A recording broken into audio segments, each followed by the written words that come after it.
오유지적하면 두려움이 사라진다. 마음 근력을 약화하고 변두치를 활성화하는 가장 큰 해는 두려움이다. 두려움에서 좌절감이 나오고 좌절감에서 분노가 싹튼다. 사람들이 두려워하는 것은 크게 두 가지다. 하나는 행복 조건이라고 믿는 것을 얻지 못하는 것에 대한 두려움, 다른 하나는 이미 가졌다고 생각하는 행복의 조건을 혹시라도 잃어버릴까 하는 두려움. 이러한 두려움은 근본적으로 없애기 위해서는 내가 얻고자 하는 성공이나 성취가 행복을 가져다 주지 않는다는 것을 확실히 깨닫고 집착에서 벗어나야 한다. 그리하여서 어떤 상황이든 수용하는 마음의 습관을 길러야 한다. 어떤 것이든 심정적으로 거부하거나 저항하지 않고 조용히 받아들이는 수용의 태도를 지니면 어떠한 실패나 역경도 나를 불행하게 만들 수는 없는 상태가 된다. 오유지적을 다른 말로 표현하면 이미 가진 것을 원하는 마음 상태다. 우리가 항상 지금 내게 없는 것을 원한다. 어쩌다가 원하는 것을 손에 넣는다 하더라도 원하면은 그것을 더 이상 원하지 않게 된다. 그러기에 끊없이 결핍을 느끼고 늘 불행해진다. 이미 가진 것을 원하라. 그것이 곧 수용이다. 지금 이 순간 있는 그대로 지금 이대로 모든 것을 오롯이 수용하면 모든 것에 만족할 수 있고 거기에 무한한 행복이 있다. 마이스터 에크하르트의 말처럼 모든 것을 가진 상태가 행복한 것이 아니라 모든 것을 놓아버리도 더 이상 필요한 것이 아무것도 없는 상태가 진정한 행복이다. 우리 삶을 힘들게 하고 불행하다고 느끼게 하는 것은 우리에게 일어나는 나쁜 일 자체가 아니라 나쁘다고 생각하는 그 일들에 대한 우리 자신의 저항이다. 수용의 태도를 지닌 사람은 진흙탕에서 얼른 발을 빼서 간단히 조치한 다음에 가던 길을 계속한다. 부정적인 사건에 저항하지 않고 그냥 나의 삶을 통과대로 내버려두는 것은 그 일에 아무런 대처도 하지 않는다는 뜻이 아니다. 오히려 저항하지 않으면 그 일의 자체에 대해서 더 잘 대처할 수 있다. 진흙 묻은 구두에 옷을 드러내는 일에 집중해서 문제를 재빨리 해결할 수 있다. 만약에 법적인 대응이 필요한 일을 하면 분노하지 말고 그냥 차분히 냉철하게 대응해 나가면 된다. 문제는 진흙탕에 빠졌다는 사실 그 자체다. 거기에만 집중하면 된다.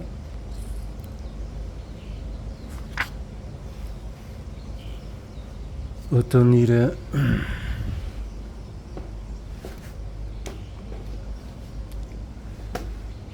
저항한다는 것은 내가 만들어낸 이야기에 내가 저항하는 것이다.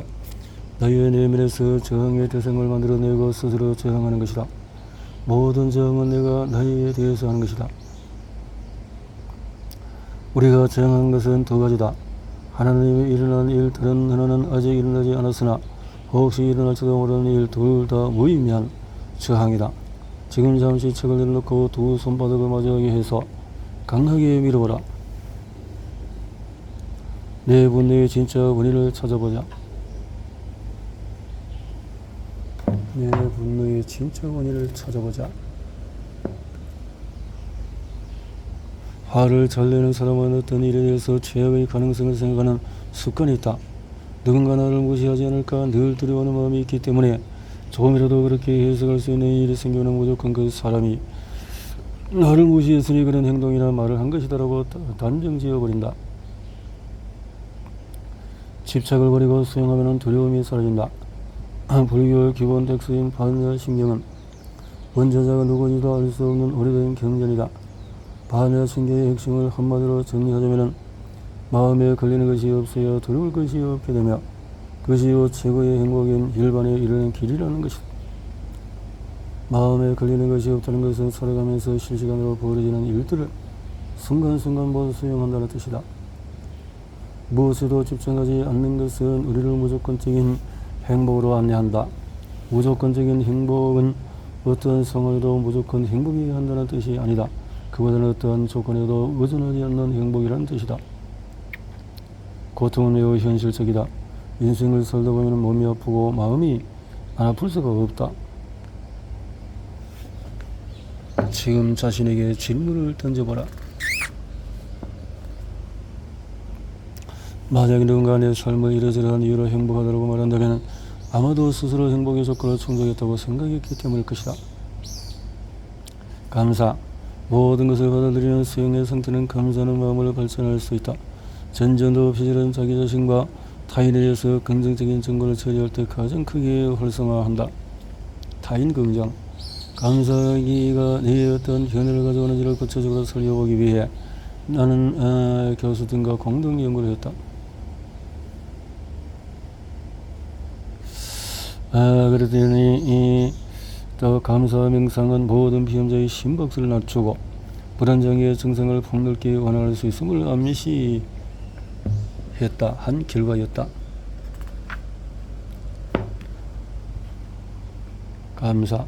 감사하기는 또한 변도체 활성화를 낮추고 변도체 활성화가 가져오는 염증 반응도 완화하는 것으로 나타났다. 한편 감사하기가 강력한 마음 권력 훈련에 효과가 있다는 사실이 오래전부터 널리 알려지고 인지치료의 한 방법으로 큰 인기를 얻다 보니 이에 대한 반성적인 연구도 진행이 되었다. 메타 분석의 의미는 감사하기 훈련을 환자들에게 바로 적용하면은 기대한 만큼의 큰 효과는 거두기 어려울 수 있다는 점을 암시한다. 감사하기 훈련을 할 때 자기 긍정과 타인 긍정을 동시에 해야 한다. 따라서 오랜 세월 동안에 자기 자신과 주변 사람들에 대해서 부정적인 내면 소통을 반복적으로 해왔을 가능성이 큰 우울증 환자나 불안장애 환자에게는 감사하기 훈련의 효과가 제한적일 수밖에 없다. 긍정적인 정서의 습관을 기르고 마음 권력을 키우는 데는 여러 가지 방법이 있지만 그 중에서 감사일기를 쓰는 것이 특히 효과가 있는 것으로 밝혀졌다. 감사일기는 흔히 말하는 그런 통상적인 일기가 아니다. 매일 어떤 것에 대해서 누구에게 감사한다는 것을 짧은 문장으로 메모처럼 적는 것이다.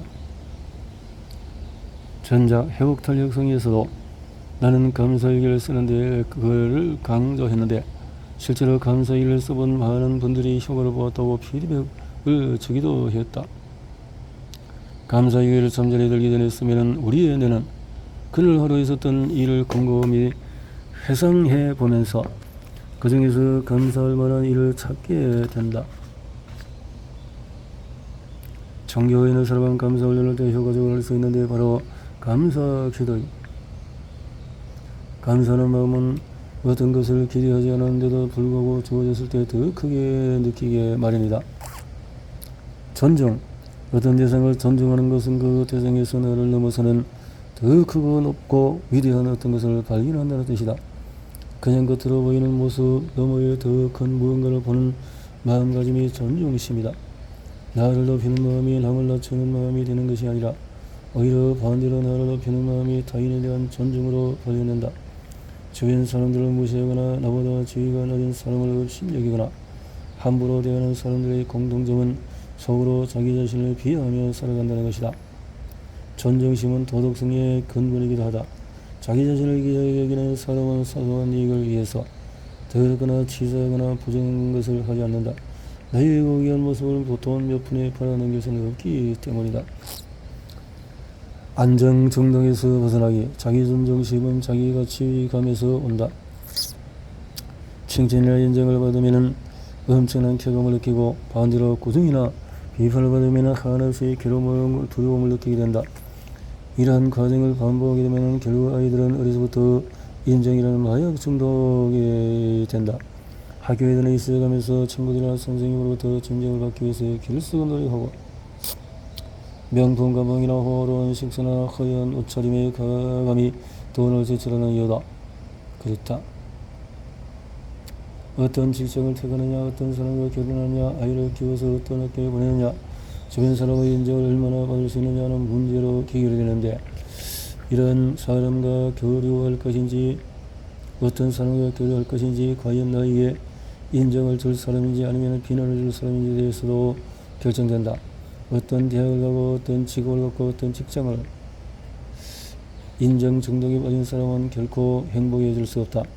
간혹 인정을 받거나 부러움의 대상이 되어서 짜릿한 쾌감을 잠시 맛볼 수는 있지만 그것은 곧 엄청난 불안감을 수반한다.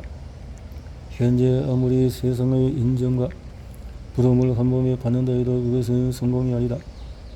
자신의 인정 중독에 빠져서 있는지의 여부를 진단하는 방법은 간단하다. 어떤 일을 하든지 그 누구에도 마음속으로 그 일에 대해서 설명하거나 해명하거나 변명하지 않아야 한다. 인정 중독에 빠진 사람은 자신의 선택이나 행동에 대해 습관적으로 변명하고 해명하고 설명하는 내면 소통을 끊임없이 해야 한다. 인정 중독에 빠진 사람들의 마음을 지배하는 불특정 다수의 주변 사람들 혹은 세상 사람들은 실체가 없는 환상에 가깝다. 게다가 세상 사람들은 당신을 비난하거나 흉볼 시간도 심리적인 여유도 없다. 인정 중독에 벗어나는 것이 자기 존중 훈련의 첫걸음이요, 자기를 존중하는 마음은 세상을 존중할 수 있는 마음의 근거가 된다. 자기의 존중심을 강화하는 존중 훈련은 세상에 대한 경외감을 키우는 것에서 시작하는 것이 효과적이다. 존중 훈련과 경외심. 존중 훈련은 수용의 마음가짐을 유지하면서 해야 한다. 완전한 수용의 상태에 놓게 되면 존중의 마음이 자연스럽게 자라나기 시작한다. 누구나 한 번쯤은 경험했을 법한 완전한 수용의 한 살이는 대저인의 경이로운 모습을 마주할 때다. 상에서 밤하늘을 먼저 올려다보는데 머리 위로 쏟아져 내릴 듯한 엄청난 별과 은하수를 마주할 때 우리 마음은 일상에서 튕겨나와서 아무런 저항도 할 수 없게 된다. 또는 바다 한가운데서 고기를 들어보니 시선이 닿는 모든 방향으로 끝없이 수평선만 보일 때 만년설을 뒤집어 쓴 장엄한 산봉우리와 문득 마주할 때 지리산 종주길, 좌우로 펼쳐지는 끝없는 산봉우리와 구름바다 위로 석양이 펼쳐질 때 자연의 청각적인 아름다움과 문득 마주하는 순간 우리의 모든 저항심은 다 사라진다. 그저 다 받아들일 수밖에 없는 완전한 항복 또는 온전한 수용의 상태가 된다. 이것이 경외심이다. 눈앞에 펼쳐지는 것에 대해서 일말의 거부나 부정도 할 수 없는 상태, 있는 그대로 받아들일 수밖에 없는 상태가 곧 마음을 내려놓는 하심이다. 자연에 대한 경외심이 그대로 세상 사람 사물을 존중 훈련이다. 존중력 향상의 첫걸음은 자연이 내게 주는 다양한 감각을 감사하는 마음으로 받아들이고 즐기는 것이다. 우리에게 경외심을 불러일으키는 엄청난 대자연은 바로 우리 머리 위에 항상 있다. 하늘이다. 파란 하늘의 흰 구름이 떠가는 것을 한번 바라보라. 얼마나 장엄하고 아름다운가. 길을 걷다 보면 우리는 늘 엄청난 하늘을 바라볼 수 있다. 대자연을 통해서 우리 모두의 내면에 신성이 깃들어 있음을 깨닫는 것을 자기 가치감을 회복하고 인정 중독으로부터 한순간에 빠져나올 수 있는 지름길이다.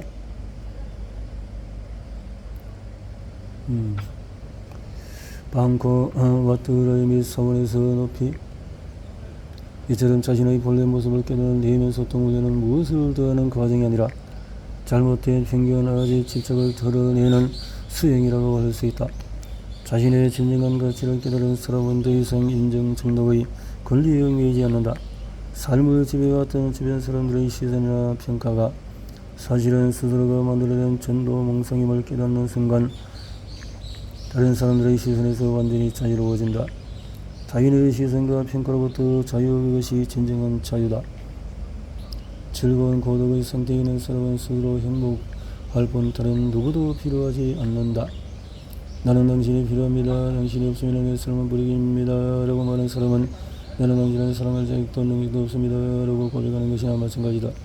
당신이 없어도 오이고 제조가는 나는 스스로 늘 행복합니다. 당신에게도 내 행복을 나눠드리고 당신을 더 행복하게 해드리고 싶습니다. 라고 말하는 사람이 진정 상대방을 사랑할 자격과 능력이 있는 사람이다.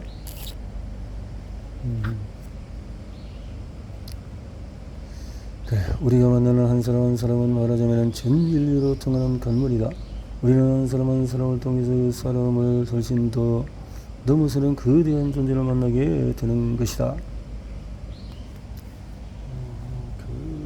거대한 존재를 만나게 되는 것이다. 11장의 마음관리의 형성을 위한 다양한 전통 명상. 명상 수행이란 뭔가? 배경자, 다양한 신비주의 나 음속주의는 모두 걷어내고 현대학의 관점에서 볼 때 편한 전날에 효과적으로 도움을 줄 수 있는 명상 기법들을 선정하여 재구성한 것이 내면 소통의 명상이다. 마음 근력을 강화하는 효과가 있으면서도 일상생활에서 좀 더 쉽게 실행할 수 있는 요소를 추려내서 체계화했다. 먼저 분명히 해둘 점은 내면 소통 명상은 어떤 특정한 기법이나 지식을 습득하기 위한 훈련이 아니라는 것이다. 신비로운 깨달음을 깨달으려는 시도는 더더욱 아니다. 무언가를 얻으려는 것으로 전적으로 행위 모두다. 내면 소통 명상은 행위보다는 존재 모두에 편안히 머무는 것이다. 그래야 편도제가 안정할 수 있기 때문이다. 우리의 일상생활은 늘 소음으로 가득 차 있다. 경험자인 마음은 온갖 느낌과 감정과 생각과 이야기들을 만들어낸다. 그래서 시끄럽다. 우리 의식에서 끊임없이 솟아오르는 멘털 코멘터리, 생각, 감정, 스토리텔링 모두 일종의 소음이다. 나의 삶은 항상 지금 여기에 펼쳐진다. 경험자는 온갖 기억과 상상을 통해서 과거와 미래를 넘나들지만 명상, 우연을 있는 그대로 받아들이는 것이다. 정교한 과학적인 이론에서 사이비 종교 이르까지 모든 질병의 본질적인 목적은 같다. 우리의 삶은 우연히 일어났다가 우연히 사라지는 것들로 가득 차 있다. 내가 지금 이 순간에 여기에 살아있다는 사실 자체가 우연이다. 우연이야말로 우주의 신비가 아름다움이고 삶의 조건이나 환경보다도 더 중요한 것이 삶 자체다. 인류에게 삶은 원래 우연적인 것이었다. 불안감을 근본적으로 떨쳐버리기 위해서는 미래를 통제할 수 있고 통제해야 한다는 환상을 버리는 것이 무엇보다도 중요하다. 명상을 하는 이유는 뭘까? 긴 여행을 하면서 하다 보면 온 마음이 평온해지고 얽매이지 않는다. 라는 거죠. 얽매이지 않는, 그래서 이렇게 내면 내려놓음에 어떤 그 마음이 이다. 오늘날 우리나라 수행자들 사이에서 가장 널리 사용되는 화두는 단연이 뭐고, 이것은 무엇인가? 경상도 사투리. 어디 있지? 이건 뭐고? 화두를, 이 먹고 화두의 교리는 몇 가지 설이 있다. 너는 어디서 왔냐? 어디서 왔냐? 너의 출생이 어디냐? 먹고. 나는 무엇인가? 내가 내면으로 들어가서 너 자신을 섬으로 삼아라. 정자법. 이제 불교적인 또 집산의 정자, 장자의 명상법 이렇게 나오네요. 호흡 명상 전통. 왜 대부분 명상은 호흡을 강조하나? 몸을 통해서 편도제를 안정하는 방법 중에서 가장 효과적인 것이 호흡이다. 자율신경 중에서 우리가 의도적으로 개입할 수 있는 기능은 호흡밖에 없기 때문이다. 호흡 명상의 강력한 효과 때문에 수천 년 전부터 우리나라에 이르기까지 호흡이란 말 그대로 내쉬고 들이쉬는 것이다. 명상을 할 때 숨을 들이쉴 때 들숨이나 날숨 모두 일종의 불리는 상태인데, 행경막 아래에 방향으로 스쳐가는 들숨에는 심장도 어뢰 방향으로 약간 끌어내려지고 교감신경도 활성화되어서 심박수가 약간 빨라진다. 호흡을 통한 감정 조절에서 또 하나의 중요한 점은 들숨과 날숨의 길이 비율이다. 길이 비율. 들숨과 날숨을 2배 이상 천천히 오래 내쉬려면 들숨을 약간 깊게 들이마시는 것이 좋다. 미조신경호흡 훈련은 의도적으로 호흡을 통제하고 조절하는 훈련인 반면에 사띠 명상을 같은 호흡 알아차리기 훈련은 호흡에 의도적인 개입을 하지 않고 자연스레 호흡을 하는 것이다. 호흡 알아차리기가 익숙해지면 내 몸의 각 부위가 세상과 만나서 어떤 느낌을 주는가를 그저 알아보는 수행을 한다. 호흡 명상의 교과서. 망자의 10분이었던 고타마는 태어난 지 얼마 되지 않은 어린 아들까지도 있었는데 가족을 버리고 혼자 수행의 길을 떠났다. 등등등등 이렇게 수련했던 사람들. 마음 근력이 약해지고 만성적인 스트레스 내에서 변도제가 습관적으로 활성화되면 답답해진다. 숨쉬기조차 힘들어진다는 뜻이다. 평온함과 고요함의 경험은 편안한 호흡 속에 있다. 호흡. 편안한 호흡.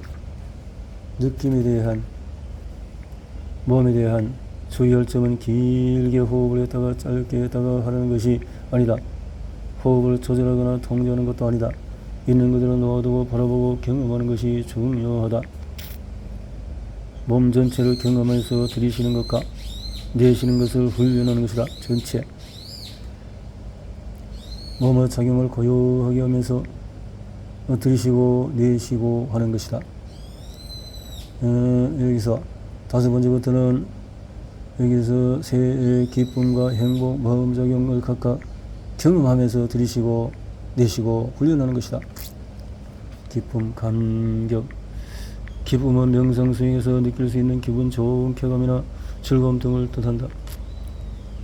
기쁨이 짜릿하고 분명하고 기분 좋은 쾌감이라면 행복은 이보다 더 폭넓고 전전하며 조용하고 편안한 행복감을 의미한다. 자, 이렇게 해서 훈련이 마음에 대한 사띠, 이 부분 역시 먼저 경험하고 나서 고요하게 하는 순서로 구성이 되어 있다. 주의할 점은 온갖 인식 대상의 세상 만물 즉 법에 대한 사띠는 어떤 상태에 이르기 위해서 노력하고 애쓰라는 뜻이 아니다. 이 점이 중요하다. 모든 것이 무상함을 깨닫기 위해서 노력하라는 뜻이 아니라 그냥 무상함을 바라보라는 뜻이다.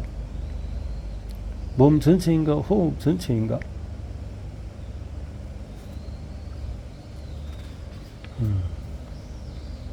호흡. 남이 따란 뭔가 종교적인 체험을 수행하는 선언에서 눈을 통해서 아무런 시각 정보가 들어오지 않는 시간이 오래 계속되면 내는 반드시 환한 빛이나 신기한 이미지를 만들어낸다. 나의 개인적인 경험을 말하자면 눈을 감고 명상이 시작한 지 30분가량이 지나면 여러가지 이미지들이 떠오른다. 가장 흔하게 떠오르는 것이 하얀 빛이고 그 다음이 푸른 빛이다. 하얀 빛이 온 세상에 퍼져 있는 듯한 느낌을 받을 때도 있고 점점 작아져서 작은 점으로 환히 빛나는 것처럼 보일 때도 있다. 구름처럼 부드럽게 느껴지기도 했다가 눈이 부실 듯이 강력한 빛으로 느껴지기도 한다.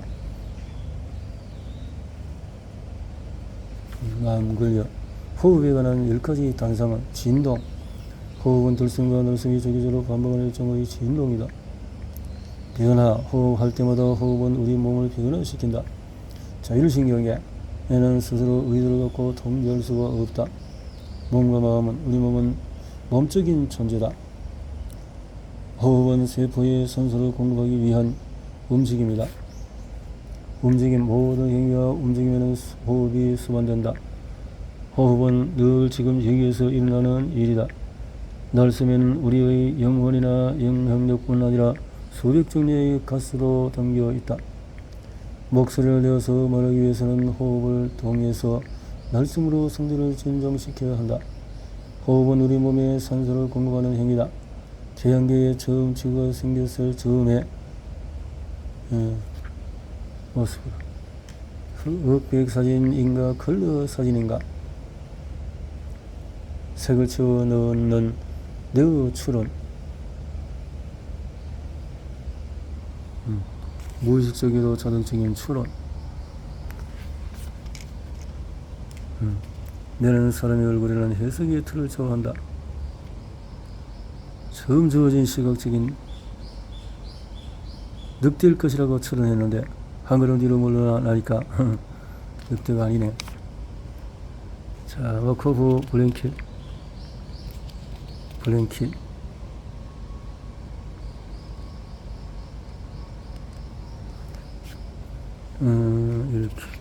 구조의 연결 이것이 있네요. 스포이드를 사용해서 빨간색, 초록색 그래서 나중에는 곧이어 독립적인 잉크 방울이 처음 모습으로 드러난다. 다시 특성 음악의 소리는 음원에서부터 구형으로 펼쳐지면서 모든 방향으로 펼쳐나간다. 내는 나 자신을 통일시한다. 나 자신에 관한 정보를 처리할 때 주 양육자인 어머니에 관한 정보를 처리할 때 몇몇 내 부위들은 거의 똑같이 활성화된다. 건물도 십자가 있는 상. 건물 바로 옆에는 부처님이 앉아서 십자가를 바라보고 계신다. 내부에는 성당에서 있는 그대로. 자, 이런 모습으로 해서 많은 이렇게 연구하고 찾고 각주하고 대단한 연구 책들을 읽고 정리했음을 보여주는 이런 내용이군요. 자, 엄청난 책을 봤네요. 마음 근력을 키우면 적어도 세 가지 좋은 일이 생긴다. 첫째, 정신 건강에, 신체 건강에, 또 수행 능력에. 이것은 나의 견해가 주장 아니다. 나와 세상을 바꾸는 힘은 불굴의 의지가 아니라 실패를 두려워하지 않는 마음 근력에서 나온다.